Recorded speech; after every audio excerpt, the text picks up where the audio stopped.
tub they have. Right. The check she has is like superhero, and the one that she gave him was Superman. And Right. so they customized an own custom Superman hot tub. I have to say, I saw that you had a Alita Battle Angel, Yeah. and I enjoyed that. I thought it was really good. Oh yeah. I know nothing about that manga though. Like I have no. Oh, really? Yeah. Like I just know the bitch is strong as shit and Right. Well, she's a robot, or cyborg, like whatever from she like is. 300 years ago, Yeah. or whatever the hell the thing is. Um, Yeah. She's arm tech. I'm gonna have to turn that AC off so we can start recording. Have you watched Hellboy yet? That's the real question. Here's the thing. I fucking love that movie. All right, I didn't like it Why? because they were trying to do. Man, how can I put this? Just say it, man. I mean, okay. So if this is even the first minute, we can't cuss. But if you want to just do it, if it's past the first minute, you No, can that's fine. I mean, I don't care about the cussing. Here's the thing. I liked the first Hellboy. yeah. With Guillermo del Toro. Yeah. He was the kind of pioneer behind that one. Mm-hmm. And so I'm like, okay, that was great. The Golden Army was good. Yeah. In some ways it was better. Some ways it wasn't. Yeah. The only thing is, since we're going to get on Far From Home, Spider-Man Homecoming, right? Yeah. So it's like they skipped all of the backstory, right? Yeah. Or Because they hinted at it or just talked it's like about it. how long have we known the fucking origin story of Spider-Man? Get it right, buddy. Right? And Spit out one of the S names, Corey. right. So how long have we known the origin story of Spider-Man? Well, I think that's why anybody, that's why they didn't show the backstories Right. because everybody knows that. and I think they should have done the same thing with Hellboy, right? Yeah. Because anybody that seen the first movies knows the backstory. There was like a Yeah. portal to hell open. They were trying to bring Now- back whoever, Yeah, and then all of a sudden this little ugly red monkey baby comes out with a stone Except this hand. one's, I think the first adaptation, Hellboy Baby, was cuter than this adaptation, Hellboy Baby. Yeah, and I didn't mind. It just some of the things that like I never saw or read the graphic neither have novels I. Yeah, for no. Hellboy. Yeah.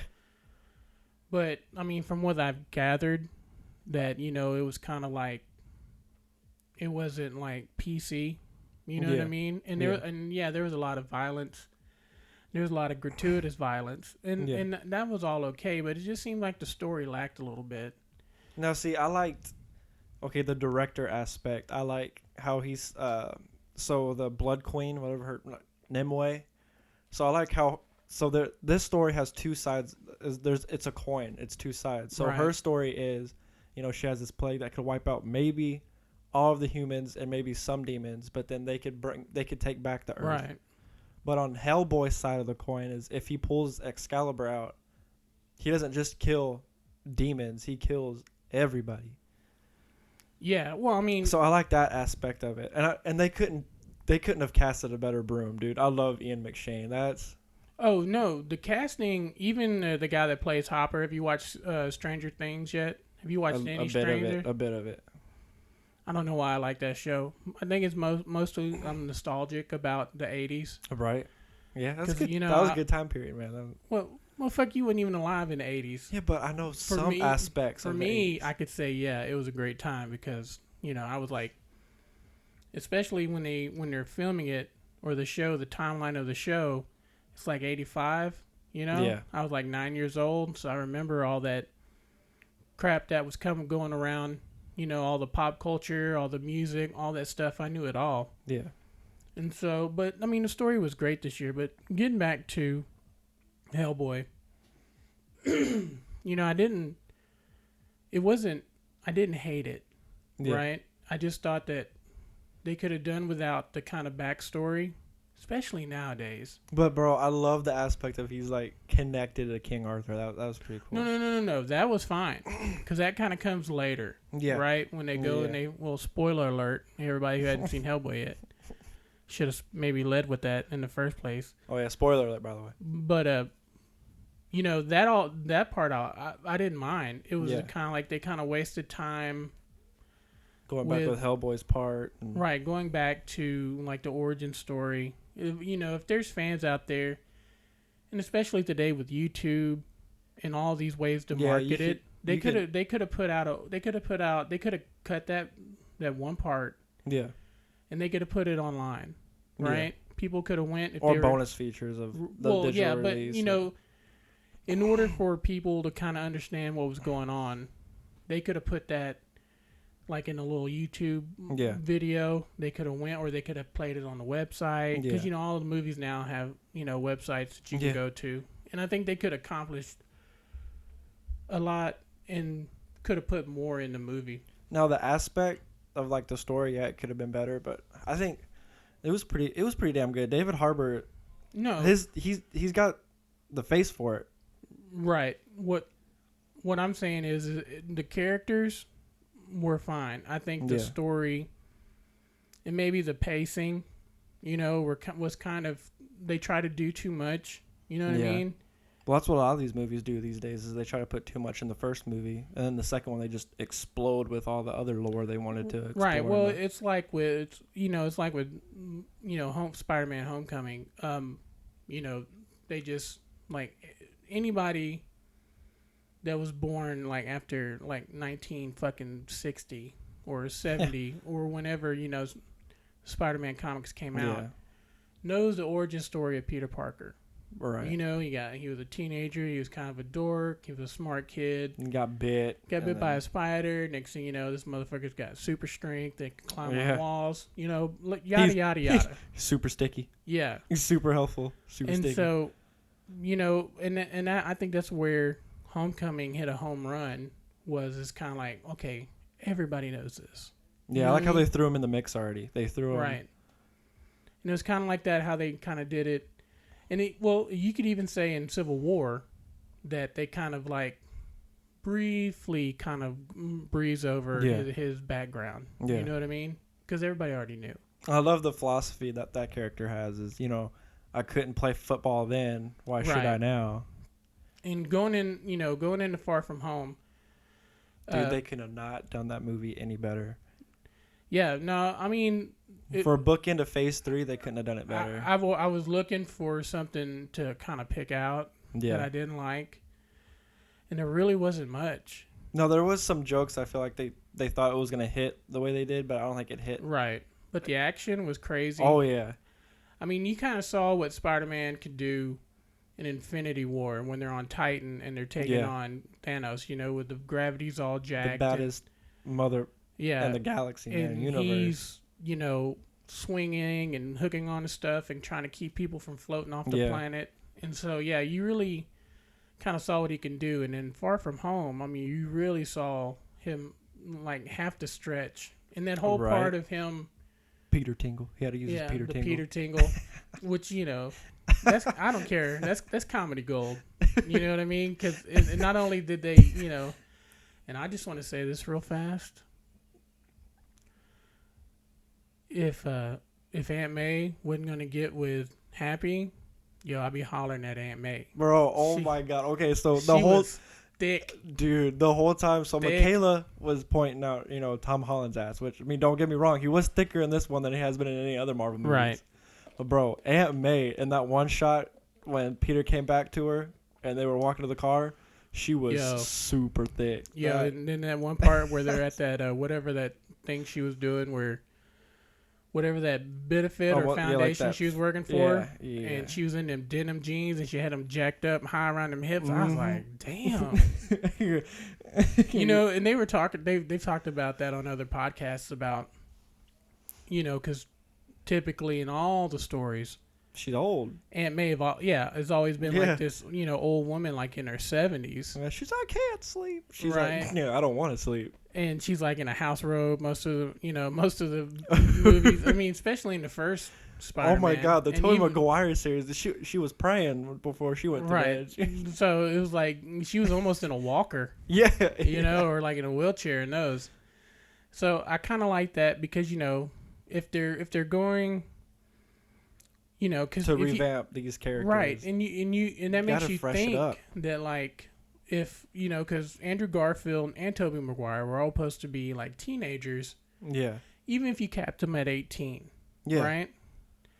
But every one of them, Aunt May was like in her 60s, and I'm like, yo, I was like, what's up with this? You know, was there like a 30-year gap between when their parents had Aunt May and they had her sister that was Peter's mom? Okay, all I gotta say is if Aunt May looks like that, I want to know what Uncle Ben looked like. Shit, that must have been a hell of a man to take him down. That's what I'm saying. He's probably like, you know, Jack wearing flannel, beard, you know. He probably made like because you know she's kind of a hippie, so yeah, he probably owned like a handmade beer company, you know, somewhere in New York, you know, where they made like IPAs, and this one has you know honey and hops, and a hint of lemon, you know that. But he cares about all this. But you look at him, he's all like, you know, he's like the biggest guy that you think you would never think about it, right? And he's probably one of those guys that like was closing up shop when he saw some old lady getting mugged, so he runs over and like like hold up guys, I gotta close shop real quick. Yeah, like pieces up a couple dudes and the third one shoots him. You know, I would you know if they could have just you know like getting back to it, but I like the way they kind of breezed over that. But getting back, you know, Aunt May. Anyway, Aunt May, she was nice. She's still pretty good looking, pretty. You know, I remember the first time I saw Marissa Tomei. She was in a movie called My Cousin Vinny. And that was like what back in like it was the 90s. Yeah. But she was younger, and you know she was. But as I've gotten older, you know that's what I'd be looking at now, and I'd be like trying to check out. I mean, if I see an 18-year-old girl or a 20-year-old girl, I'm like, oh man, she's pretty. Now, if I'm like in a grocery store, walks by, you're like, yeah. If I see like a 43, 44-year-old like thick mommy walking by, I'm like, yo, dog. But yeah, bro. Okay, so we both like the Spider-Man aspect of this, right? We both love the this movie was basic Spider-Man type stuff from the comics, right? So how do you think they played Mysterio off in this movie? For him being in his first Spider-Man movie, the fishbowl for me actually worked. Like that looked legitimate. Well, it was kind of like all CGI. Well, yeah, I mean, other than that, holographic drones. But dude, they scripted Jake Gyllenhaal. They gave him, they couldn't have done a better Mysterio, I think. No, I thought he was a great Mysterio. That was perfect. I mean, it was kind of along the same lines. Like in the comic books, he was like a special effects artist. Yeah. And the way they wove him in a lot, that scene in the bar when Tony... When he finally gets Edith. Yeah, when he finally gets Peter to kind of like give him Edith. I was like...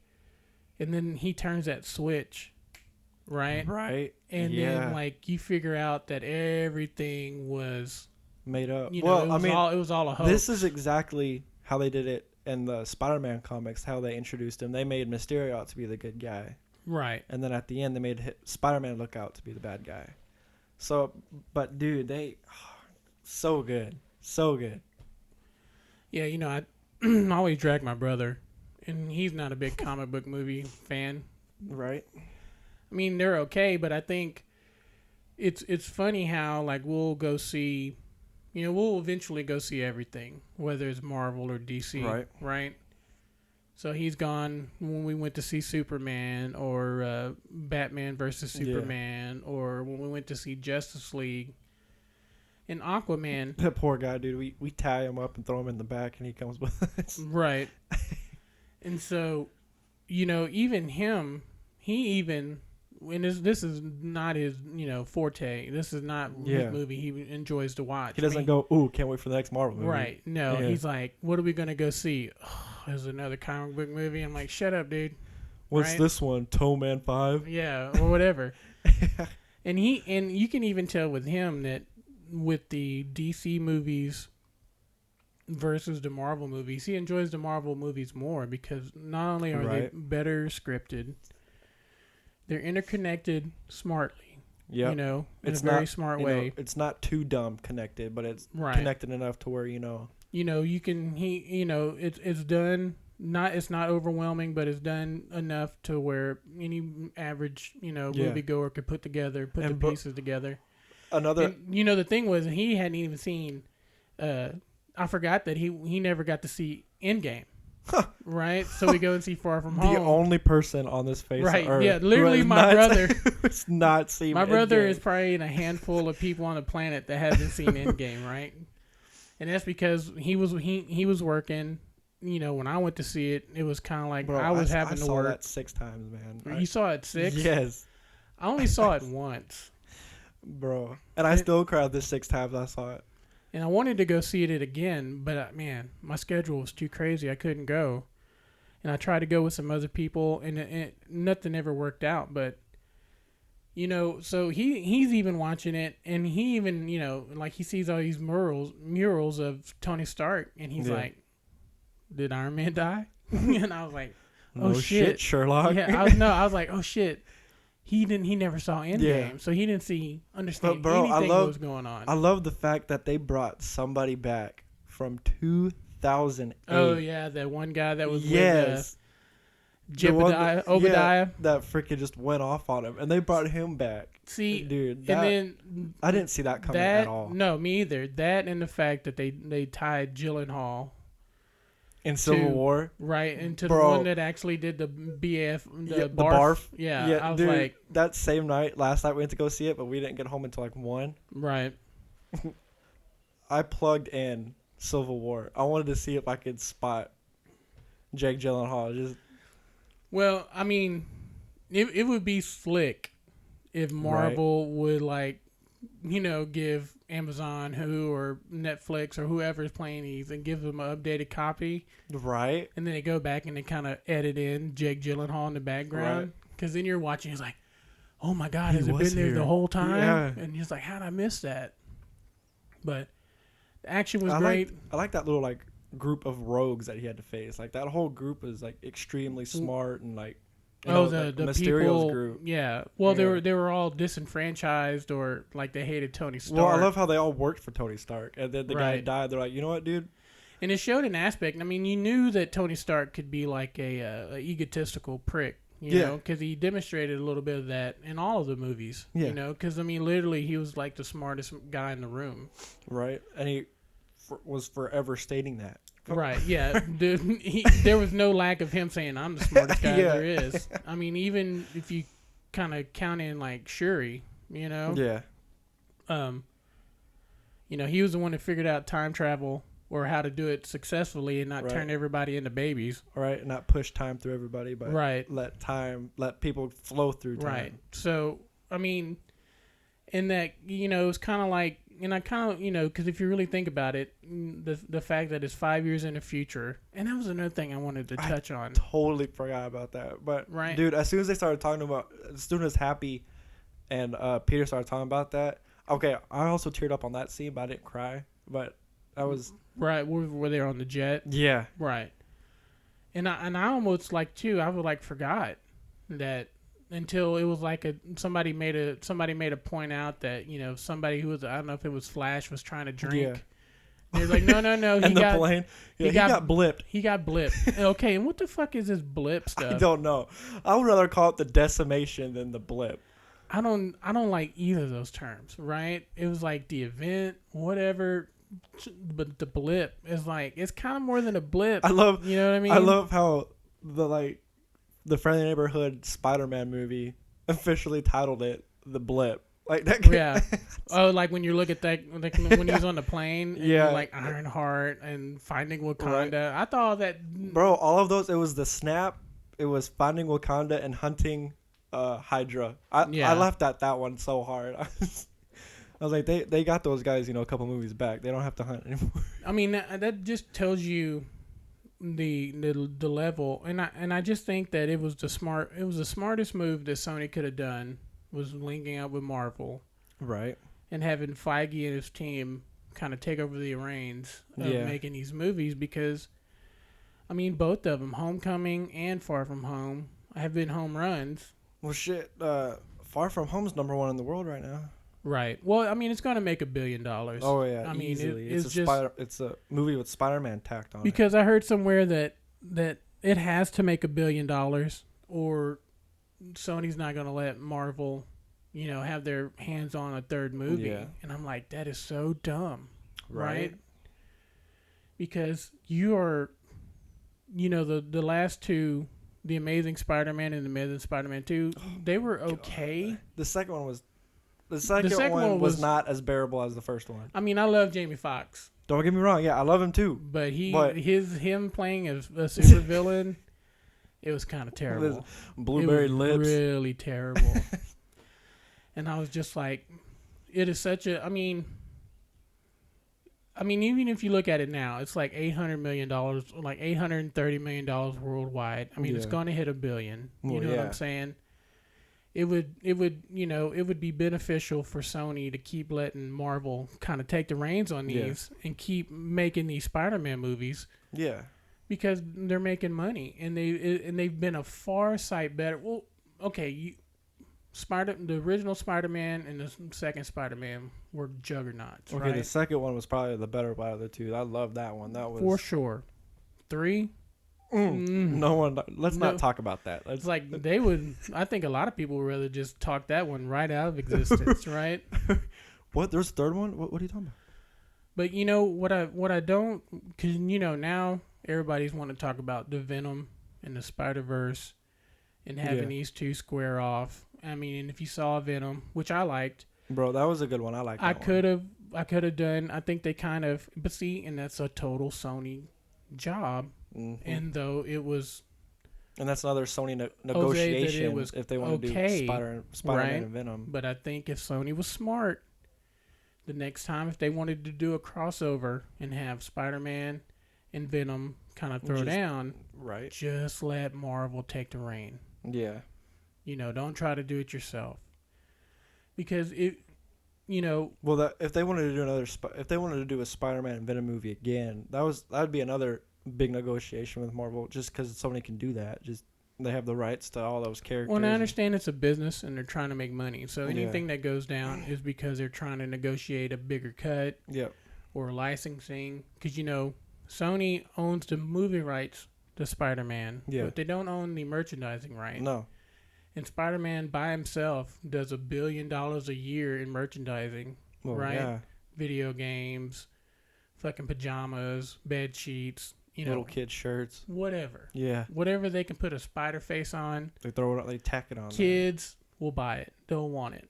I mean, I did as a kid. I had Spider-Man sheets. I had the action figures. And that was back in like the early 80s, like 81, 82. I'm 6 years old, and I'm begging my mom for like a Spider-Man mask or whatever. So I mean, it's just been a.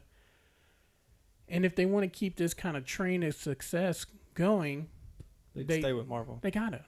Just let Feige do his job. You know what I mean? Yeah. Let Feige work his magic. I mean, he's literally like 24 for 24. Oh yeah. Even if you include these Spider-Man movies, right? Oh yeah.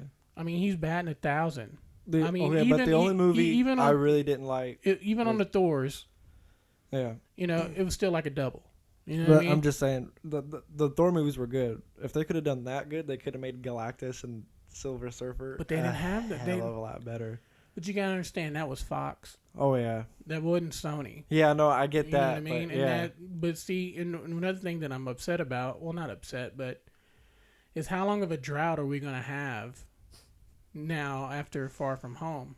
Right. What's on the slate for 2020? Are we gonna get a Black Widow movie? Well, apparently, they're going back to Hall H at San Diego for Comic-Con. Right.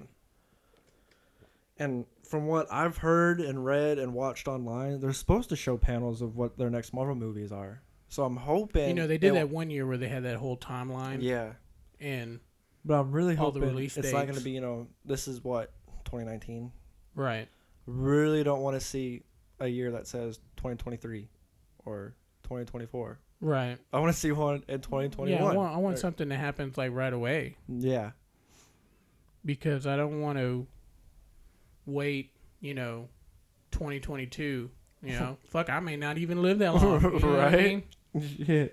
I guess I got answered. I was just like, okay, let's not nuke each other into oblivion before Endgame.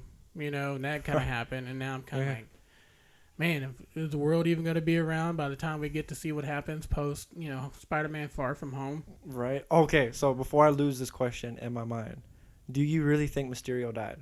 Because remember, in the earlier scene, Parker had to say, I want to give this control over to said name. Right. And then said name had to put on the glasses and say, hello, Edith. So he could have easily put another, illusion inside of Edith to make it look like, because he just put them bitches back on and was like, hey, what's up, Edith? Right. And in the van, he was downloading something too, especially with the drones too, because he took that USB drive and then just left the computer. I guess I was kind of worried with Endgame about this 5-year jump, right? Yeah. So I'm like, and it seems like every one of these movies, like, just look at how Endgame, or we'll go back to Infinity War, right? So you look at how Infinity War, how the things that transpired in there, like Gamora dying, right? Yeah. So she's gonna have to come back for Galaxy, Guardians of the Galaxy 3, right? So you show an Endgame that she comes to 2014 before she meets Quill. Before she meets any of the Guardians. Yeah. So now and then she runs off in the end. Yeah. All right, and then you have like this thing with Peter at the end in the post credits of the scenes of him getting outed by Mysterio. Yeah. And, I mean he could be alive.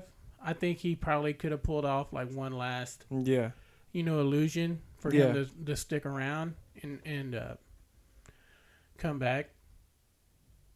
But I mean, sometimes I think when they start meddling and you start having people kind of go off and do kind of like their own story. Yeah. Now any future movies are going to have to they're going to have to work around how these people decided to take the story in the movie. You know what I'm saying? Yeah. But I love the quote he said before he died. Everybody wants to believe in something, and nowadays people will believe everything or some sort of stuff like that. For sure. And so now it's going to be interesting to see, how he's going to deal, because now he's going to be considered like a criminal. Well, see now, because then so if you're the only other person that hasn't seen Homecoming either, spoiler alert, Matt Gargan is hinted at. He gets his own post-credit scene with Toombs. I want to see how what the villains of Spider-Man are going to do to get at him. Well, I think what you're going to have, and they may be trying to set because that's a dangerous guy. Matt Gargan in the comics was a cannibal too. Right. So he's a little. And so you may see like a Sinister Six thing kind of develop. Yeah. Well, they need 3 more villains. They have, Vulture, right, Scorpion, and now maybe Mysterio, maybe. Right. I mean, it's almost to the point where you can't really, if you do too much, then you have to pack all that shit in. Yep. Right? And then we know that Holland is only signed on for one more Spider-Man movie. Mm-hmm. But if Sony's smart, they'll re-sign. But right. But now, he's become a superstar. Oh, yeah. And I just think that they need to slowly build up. This is what Marvel did. So far these 2 movies have been like phenomenal box office, awesome movies. I don't want them to have another Spider-Man 3. No. Tobey Maguire Spider-Man 3, because if they did that, Sony would pull their pin away from Marvel they're just going to take steps back. They're not going to move forward. These last 2 Spider-Man movies with, Kevin Feige's fingerprints on them have been success. Have been killed it. The casting, Zendaya, MJ, that Babylon kid as, what's his name? I always forget his name. Ned. As Peter's sidekick was guy great in the casting. Chair. They got, they have chemistry. Yeah. So I really think they have a really good formula, but I don't, because, if they try to get greedy and they kind of think that they can do it on their own, they're going to go out, and I really think it'd be a bad move. I mean, I think people would still go and see it. Well, yeah. But it wouldn't have the impact, or it wouldn't they'll lose momentum of this kind of juggernaut that they've built. Yeah. They've rebuilt by kind of letting say, hey, we tried it 5 times. First 2. We're trusting you, Kevin. First 2 were pretty good. Yeah. Third one, nope. And then the reboot with Garfield, and I didn't hate. It's not that I didn't hate Garfield. It's just, for me, his Spider-Man killed it. His banter, his stuff and fighting. His Spider-Man was spot on for me. Comic spot on. Right. His Peter, though, he played it off way too cool. His Peter Parker was he was not dorky. He was only dorky when, like, he was talking to Gwen, but, I mean, come on, it's Emma Stone. Right. And then just... Yeah, I mean... His Peter was not... Say what you will. Man, I just thought that was probably no disrespect to Kirsten Dunst, but I thought Emma Stone, Mary Jane, was way hotter than Kirsten she was Dunst. Gwen or something like that, right? Or something like that. Because they didn't introduce Gwen MJ. Stacy. Yeah, it was Gwen Stacy. MJ didn't come along till the newer movies. Yeah. Gwen Stacy, Kirsten Dunst, Gwen Stacy. I mean, she was okay. Yeah. Emma Stone though. It's like Emma Stone in Zombieland. Oh, super hot. You know what I mean? That whole like, I don't give a shit. You know, right. I'll rob a dude. You know, we'll steal cars. Yeah. Twice. Kind of like a little, corrupting her little sister. I don't know, something about that bad girl that she played in Zombieland. I was like, man. Yeah.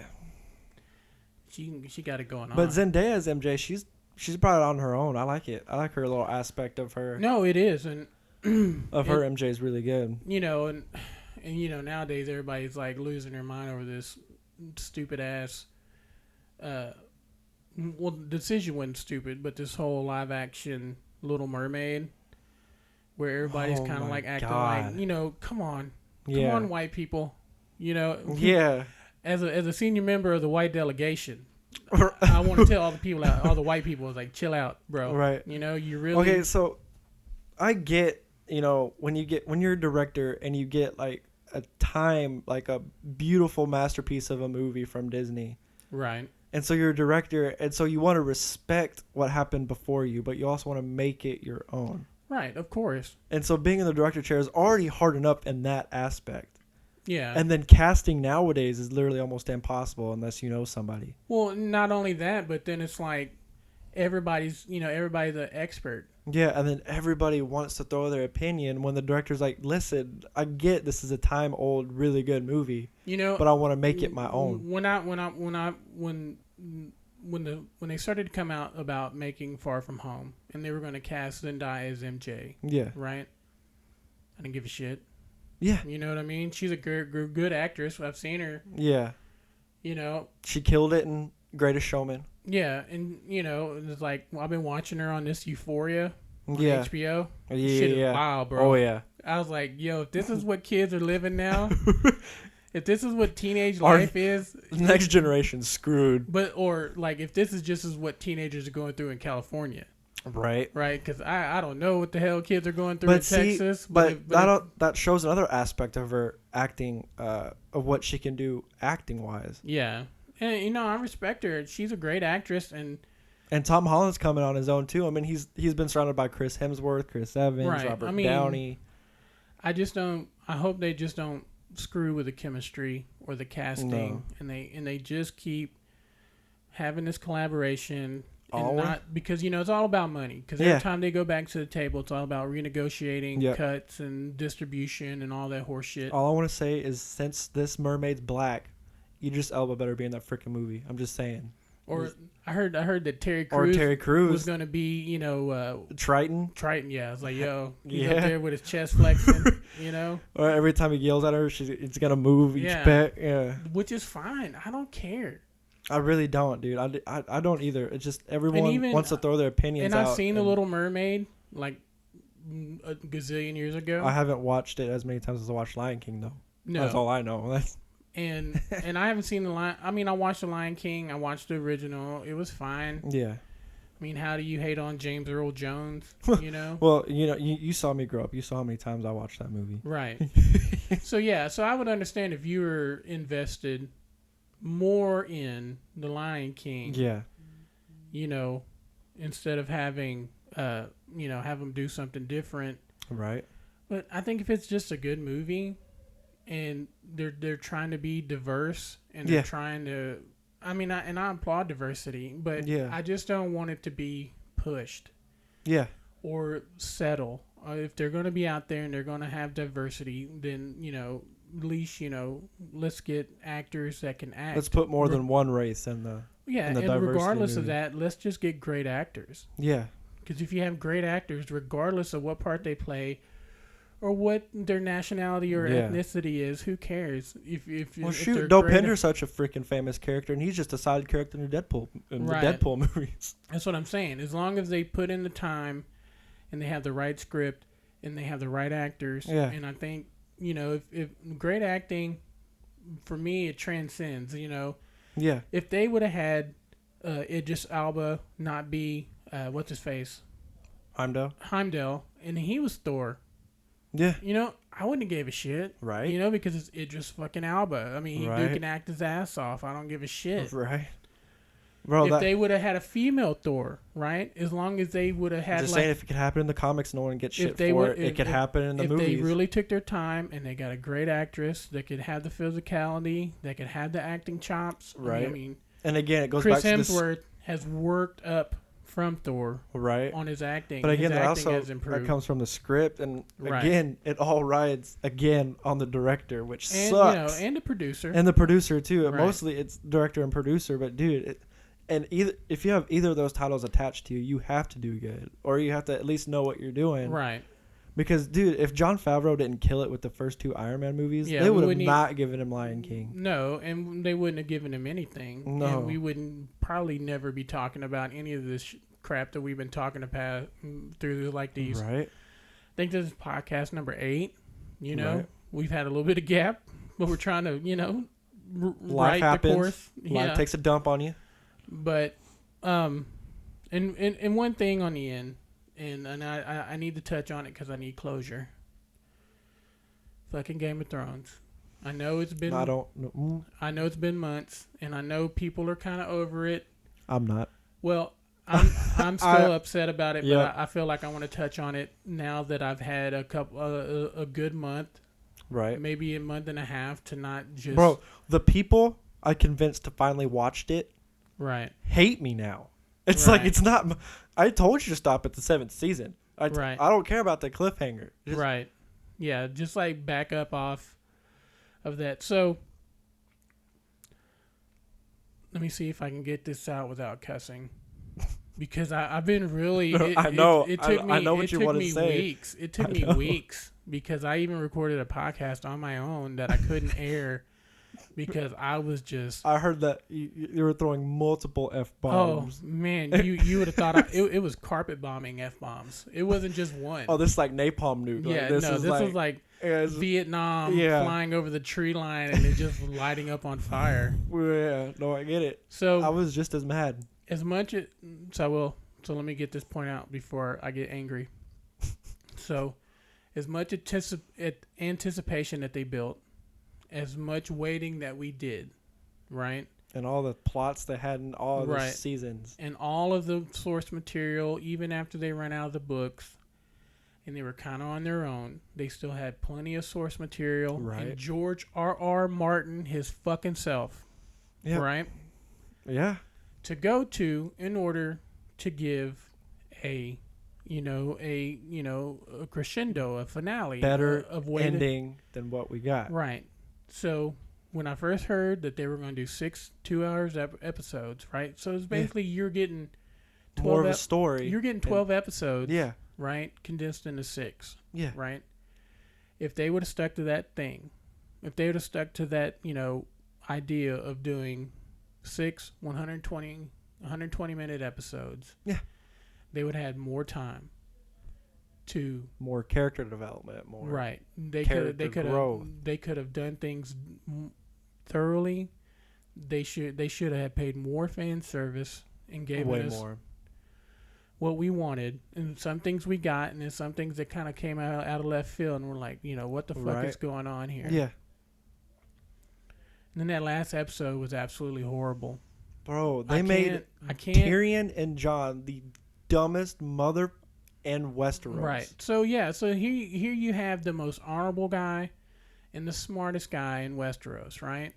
Yeah. Because nobody is more honorable than Jon Snow. And they get the biggest middle finger And they just got shit on. They did. And they got dumbed down. Well, the whole season, Jon got dumbed down. He got left to the two lines of, I don't want to be king, and she's right. My king. And let me tell you, I had this whole thing written out. I mean, I had an outline. It was probably like 2 pages long on a pad of like of what I wanted to do, talk about before going in to the finale.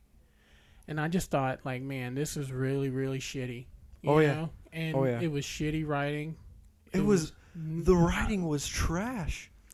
And HBO offered them even like 10 times the amount they've offered to make the whole series to redo the 8th season. Right. That should tell you something. Right. And I haven't read any of them, but there's a lot of fans that have like rewritten the last episode. Yeah.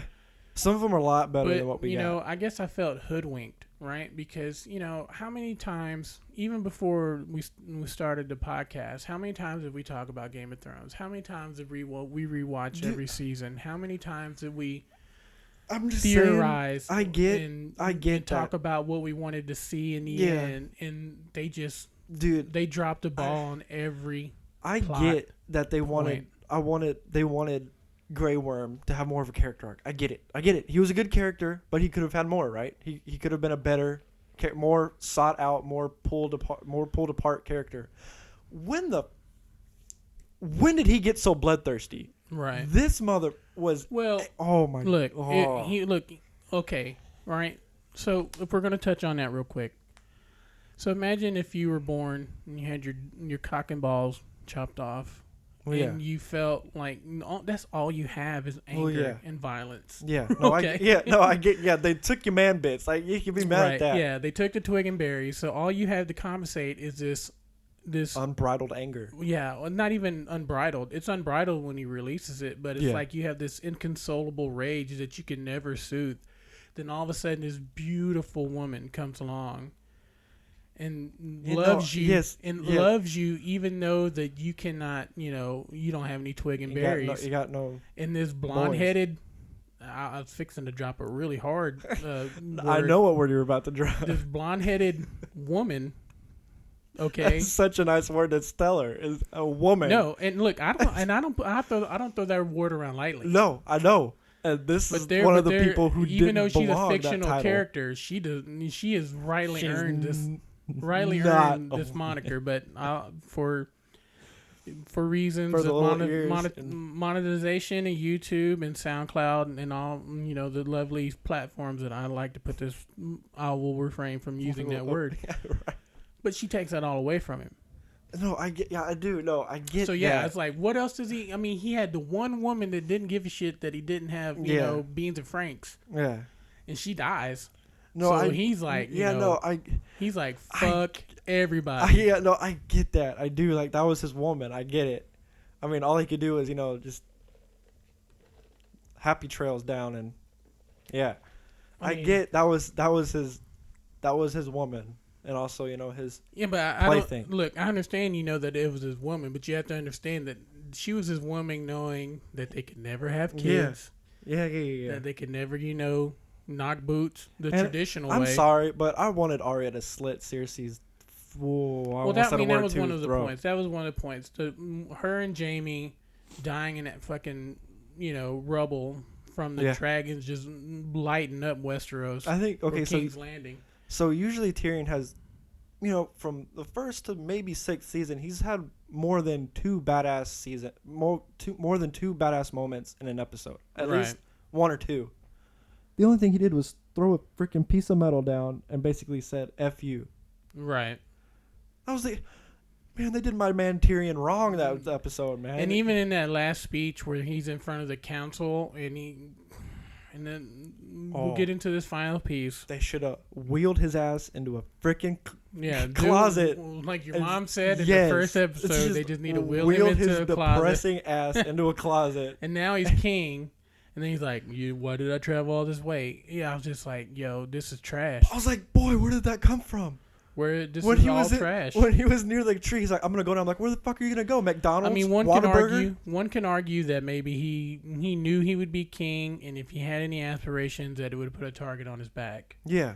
And the people would try to kill him. And, he's not exactly able to defend himself. You know what I mean? Yeah. but still, just let that dude be a warg and be, a history. Let his ass drool in a puddle, in a room by himself, being anything else except king. Yeah, it was all trash, and I think that angered me the most. Me and my brother watched it here, and my brother, who's, like I said, it's not his bag. He got involved with it. Literally, whenever he watches something that I like, it's not because he also enjoys it. It's because he's just trying to keep up. Like, you don't want to be in something and be clueless and have to ask me a million questions because he'll be like, shut the fuck up. You know what I mean? Yeah, this is another thing that we tie him up and make him watch. Right, and so he was even like, really? He looked at me, and I was just like fuming. Like, I was red hot. If my face could talk, people would have been like, yo, we just need to leave this dude alone for a moment. Bro, dude, for real. My face would have been throwing some words. I was throwing words by myself. All up every season, right? Well, up to the ones that I caught on. Every time I watched a new episode, I would watch it 2 or 3 times. Look for shit. Try to figure out what's going on. Actually soak up the crap that they put in all the episodes. Yeah, because they were so masterful. Yeah. Even when 6 and 7, when it kind of took a dive for me, but barely. I'm not saying it took a... It wouldn't 6 and 7 were way better than 8, it wasn't by far. Like season 8, it wasn't even a nosedive. It was like the fucking They Hindenburg. cliff dove. Have you ever seen the footage of that blimp catching on fire in the 1930s and crashing to the ground? Yeah. That's season 8. And it just crashed and burned. Bro, season 1 through 5 was freaking amazing. Oh, they were masterful. The stuff that they put in there to implant in the 8th season. Their 8th season that they made was not the one that they were building up to. No. Our 8th season was complete shit. Theirs and their head was freaking amazing. Yeah, which they were wrong. They need a CAT scan if they really thought that in their minds that this was going to be a great season.